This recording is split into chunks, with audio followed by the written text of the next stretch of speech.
Well, hello there beautiful shrimp people. In today's video, right, we're going to be adding more leaves to my tanks because I'm kind of getting low in a lot of them here, as you can see. Some of them, the leaves are wasted away down to nothing, which is a really good sign. Some of them, the leaves are still pretty intact. So what I always do, guys, is I like to prepare batches of leaves and then add them to my tanks as I need them, right? So that's what we're going to do today. I use walnut leaves for my shrimp tanks. I got a lot of them from a friend. Let me just grab the bag so I can show you. I have 2 bags here of walnut leaves, and yeah, walnut leaves seem to be one of the preferred leaves for my shrimp. They just seem to go berserk for them.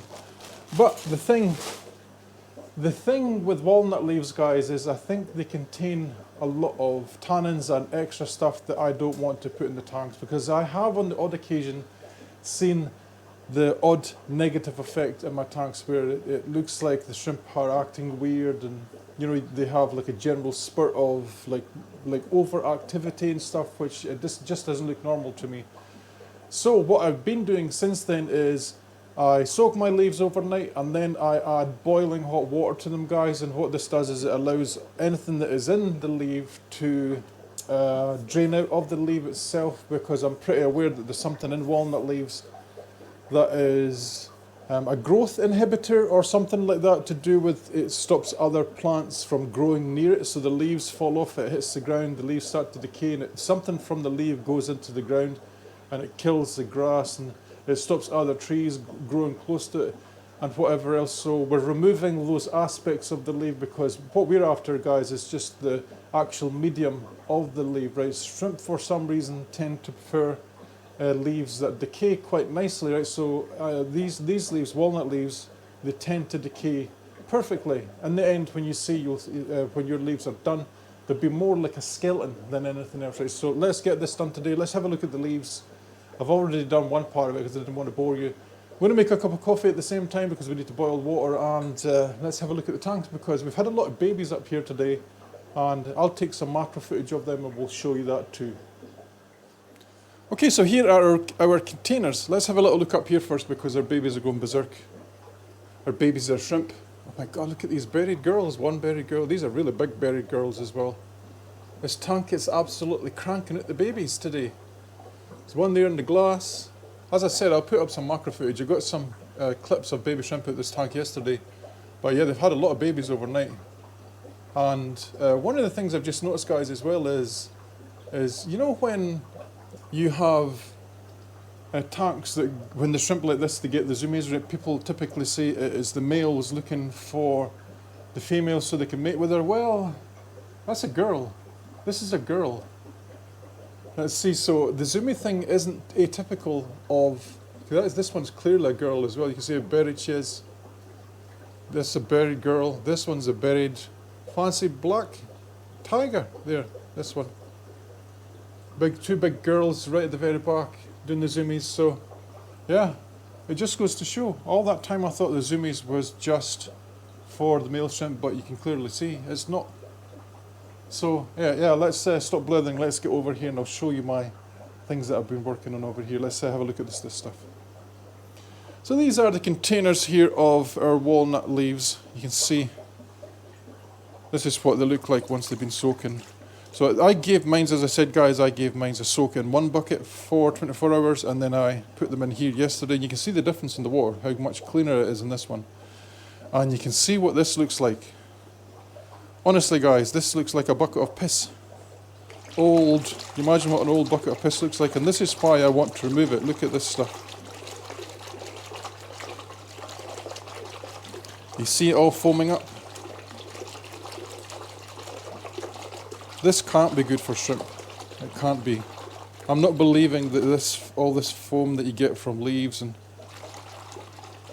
tannins and stuff, I can't believe that this is good for shrimp. It's interesting, isn't it? Look at that. It doesn't stay like this for very long, but you can see that there's definitely something in here. Almost looks like soap, doesn't it? Right, so as I said, that was 24 hours the first soak, and this is the next 24 hours here, and you can clearly see the difference how clean the water is. So yeah, that takes care of the yucky water that we don't want to also add. Guys, I also notice with Cholowood does exactly the same thing as this. It produces a really horrible looking water that, yeah, I don't really want to add to my tank. So there you go, soak your Cholowood as well, or Colowood, or whatever you want to call it. Let's drain these leaves, guys, and then we're going to do an extra step, right? We're going to actually sterilize these leaves as well by simply pouring boiling hot water on them and then letting them steep in the boiling hot water for, I don't know, maybe 5 minutes or something like that. Of course, I'm not going to keep the camera like this and you with this like this. Go watch it, watch the boiling hot water. No. What I'm going to do in that meantime is I'm actually going to have our coffee. Our morning coffee. It's not brewed yet, but let's get this kettle on. And we'll get this coffee made and we'll soak our leaves. Oh Jesus, I think I've got a bladder infection. Ooh. Let's grab our water over here, right? And we're going to put in the most important thing over here first for our wee cup of coffee in the morning. Who am I kidding? This is my third cup. Let's pour this in. I'm going to hold the camera just a little bit away and I'm going to kind of spread it over the leaves because this probably isn't enough to cover the entire thing, so I don't want to have to boil everything more than once. We just need to make sure that everything gets a wee splash of boiling hot water. Right, so this will be scorchio. I mean, I know from my experience with my wife being a chef that when you cook meat, for example, you cook chicken, you want to get up to 67 degrees Celsius for a few minutes and it's enough to kill all the harmful bacteria inside. So us adding 100 degrees Celsius water to leaves for God knows how many minutes until this is going to be ready to handle will definitely kill all the bacteria that's on them. It'll probably help soften up the leaf as well. So we'll do that. I'll fix my coffee and guys, I'll be right back. And we're going to add these leaves to the tank. Guys, you know what's funny is some of my Australian viewers would probably say, Mark, that yellow piss water is perfectly drinkable. You know, I don't know why, but I suddenly remember stuff from my childhood in Australia when I said that there. Specifically, the bald-headed burglar, the fishing guy. But for the life of me, I can't remember his name. So any of you Aussie viewers out there, can you please let me know who that was? All I remember, I used to go fishing on boats most of the time. And I think he was an Australian Aussie rules player. The bald-headed burglar. What was the name of the show? Anyway, guys, let me know in the comment section below if you remember. All right, guys. Our concoction is ready. Our leaves are ready to go in the tanks. Here we go, look. You can see in here, right, so this water is too hot for me to put my hands in immerse for any length of time, but yeah, as you can see, I'm able to pick out leaves. It's just like quite hot water. It probably still is about 60, 70 degrees in here. That's probably the limit of what my human hands can take going into water like this. But what I'm going to do, guys, is we'll start to put leaves into the tanks. And yeah, I'll show you them in a second, because what tends to happen with this stuff is the shrimp hoard the leaf in the beginning because they actually think it is food that you're putting in. Now guys, some of you will be saying, Mark, but aren't you putting in boiling hot water into the tanks? As soon as this stuff comes in contact with the water, the temperature will decrease a lot, right? So I'm actually going to put some into my Opae Ula tanks as well, because I've seen a lot of footage of Opae Ula natural habitats where they have natural leaves from the surrounding area, like in the fall or whatever it is in Hawaii. They have leaves just like this in the little pools as well with the Opae Ula. Anything that falls in, dead animals, if there's crabs, if there's little fish, or anything, any land animal that falls in, a bird for example, our wee Opae Ula here are going to eat them all. That's how it works, right? So we've got to put our leaves into all of our tanks. And yeah, we're going to do something with this tank up here in this corner this week, so I'm not going to bother putting too many leaves in just yet, because yeah, I have a plan. I don't want to spoil what it is yet, but you'll probably see that within the next week or so. As you can tell, guys, my channel has it's more or less becoming like a vlog where I do daily stuff. There's enough things for me to talk about in my shrimp room for me to do daily. And yeah, I have a plan. I already have like maybe 3 or 4 videos ahead of what you guys think. I'm planning already to do stuff. So we have that to look forward to. This is the life of a shrimp keeper. We've got to go around and we've got to do all of our tanks. Let me do these 2 and then I'll go and I'll get the camera turned so you can see over this side. I have to take the glass lid off this one, I forgot. Right, let me turn you around over this. Right, let's put the rest of our leaves in. Now I actually put a lot of leaves in here. Let's see, did I put it in here? No, I didn't.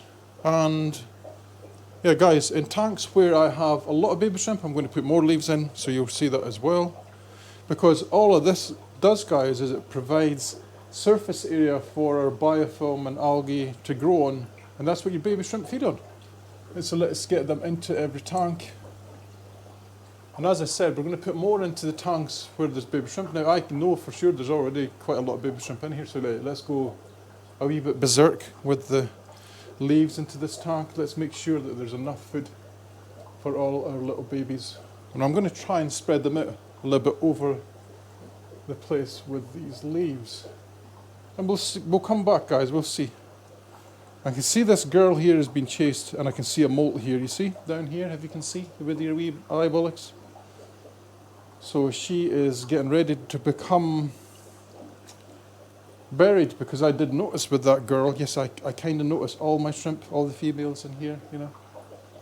I kind of did notice that she was, she had a big saddle on her, and it was very visible, even though she's red and white, it was quite visible. So let's get our leaves into these tanks. And this is something I have to fix here, and that is this lid on this tank, this one here. It goes all the way back and my lights sit on it, so it's a pain in the butt. You see what I'm having to do here, trying to force my leaves in through the wee gap. So I remember we talked about a solution for my lights a little while ago, and yeah, I like these lights. I'm going to buy more of them, and I think I'm going to hang them, guys. I'm going to hang them, and then we're going to see if we can put a little surround around them to stop the light spilling all over the place, like we talked about. It might still be the guttering, the option that we said before, but it might be something else. I'm going to be very creative in what I do in my shrimp room. I'm going to try and use stuff I have already lying around the house, because I'm not cheap, but I'm not rich either. So I think we'll have a look at the shrimp now. Okay, shrimp fam, let's have a little look round and we'll see what we can see. We'll see what's happened in the shrimp room since we put these leaves in. I actually fed these guys yesterday for the first time, and a lot of them came to the front, so yeah, I was really proud of that. You can see the Opae Ula are doing really well. This tank, guys, I want to mention as well that these lights are only 10 watts each, and this is enough for this tank. This is only 10 watts as well. So, there you go. This was a tank we showed you yesterday, remember? And it was green. Remember how green it was? If you have a keen eye, you'll see what it is I actually did. And that is, I added a second sponge filter, and that's it. I didn't do any water changes, nothing at all. And what a difference. One day, it's perfectly clear. And as I said to you as well, these shrimp have had babies in here, and they're very teeny. They're so gorgeous though. Oh, I love them. So one of my favourite looking shrimp is the ones like this that look like the galaxies. Fishbone galaxies specifically. I think they look awesome. Let's see, how are you guys doing down here today? Yesterday I was trying to clear up my duckweed a little bit, and yeah, I made an attempt to do it here as well, guys, and you can see I made a ring, and it just is not working. Yesterday I could see clearly in the whole front of this tank. Now it's all just back into its space, and you know what this is? This is the crayfish. They tend to munch through things, and they just grab things all the time like this, and they're pulling it towards themselves, and they go around the tank and just make a mess in general. So yeah, we'll have to see what we can do with this. We need to change something here. I'm thinking maybe have tubs for the crayfish, and yeah, use this tank for something else. I'm thinking, guys, possibly a bigger like cherry shrimp tank for this, and I'm thinking about what will actually absolutely highlight the shrimp more, and that is something like a darker substrate. I mean gravel, and we're going to go for something like maybe red bristlenose plecos. I'm saying cherry shrimp. I mean something like Bloody Mary, and have this whole tank just Bloody Mary and some red Bloody Marys and some Bloody Marys and some red bloody bristlenose pleco. Oh my God! I don't have to go on tangents, don't I? Let's look at the rest of the tanks. These ones are doing okay. This one, guys, the reason I don't show you these two so much is because yeah, they've been neglected a little bit, and they're getting changed. See our leaves in here with all the shrimp on them. This tank is going to be changed as well. I know I recently redid this one, but when I'm saying changed, it's not going to get everything removed. I'm going to tidy up all this Java moss here. We might add in another piece, so we don't want to see how high this goes up because this is going to be part of our plan for this tank. I plan to move that filter there to this side so the flow comes this way for a reason, right? We want our wood or our plants to go up to a point like this before the flow. It will make sense, guys, when you see eventually what I put in there. These guys had babies yesterday for the first time. As I said, guys, I'll always try and put up macro footage of our tanks and stuff. Guys, isn't this growing like the clappers, this Java moss? So what do you need for Java moss again? Light, some nutrients, and that is it. Look at it, it's all like pointing up the way as it's grown. It's not as yellow as it was, it's went back to a greenish colour.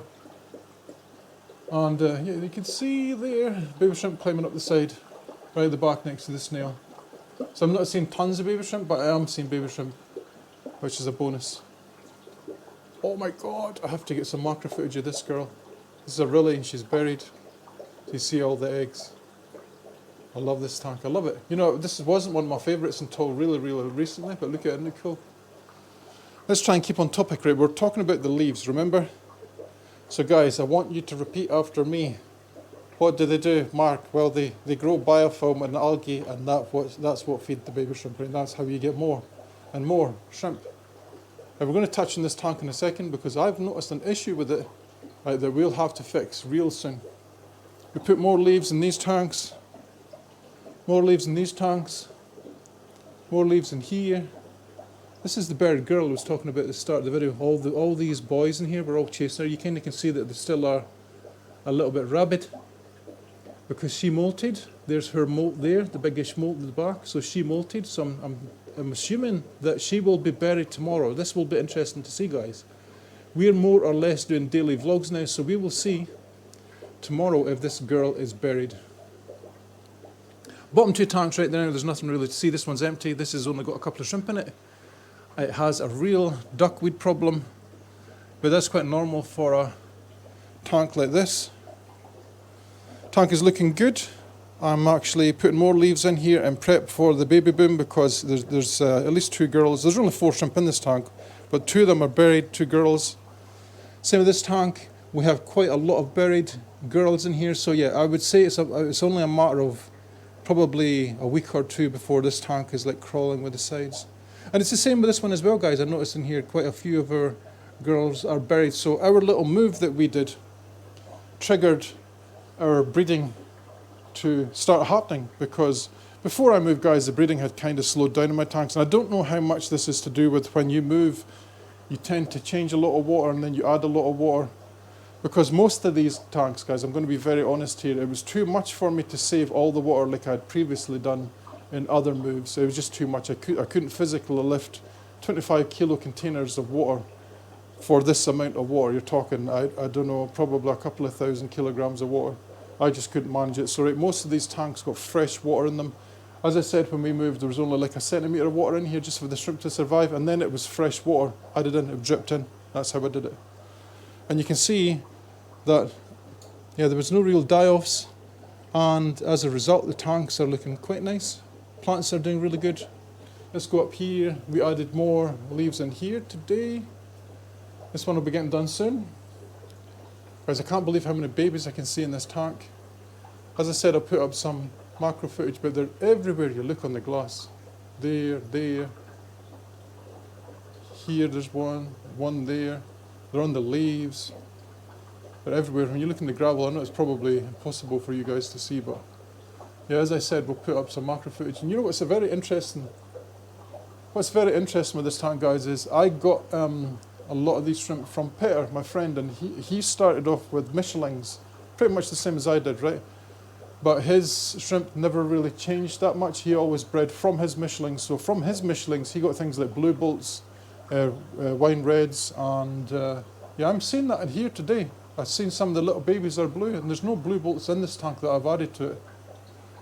So I've got some macro footage of that for you guys as well. Let's go into this tank because you see I put red stickers on here, guys, and it is for a reason. We have Hydra in this tank. I just noticed it this morning when I came in to do my little check. Hydra. I'll probably try and get some macro footage of this as well.